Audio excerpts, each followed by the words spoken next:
Kalau 2026 korang still lagi pakai wire macam ni, korang dah boleh buang setup korang. Sebab dekat tangan aku sekarang ni ada mic yang korang boleh monitor secara wirelessly guys.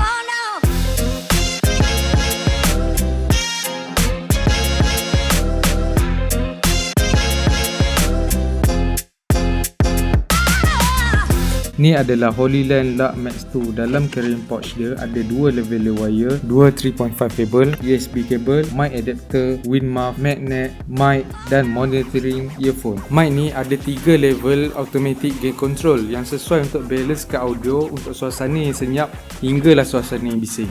Killer features yang ada dalam mic ni 32-bit float full chain transmission support. Maknanya mic ni boleh record 32-bit float wirelessly via USB. Dan aku suka juga preset kamera yang ada dalam mic ni. Mic ni bukan je aku boleh monitor directly daripada dia punya receiver, tapi dia punya kamera sendiri guys. Means aku boleh playback aku punya clip secara wirelessly guys. Sekarang ni aku tengah play music kat belakang dan aku tak guna apa-apa noise cancelling pun.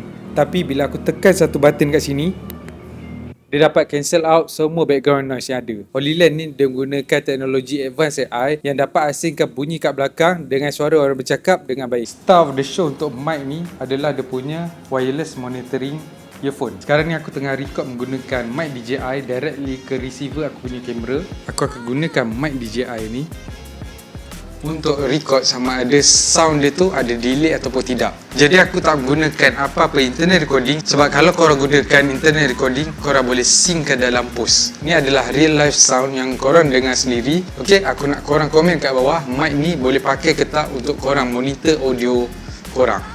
Alright, cuba komen kat bawah. Kita jumpa lagi guys. Bye bye.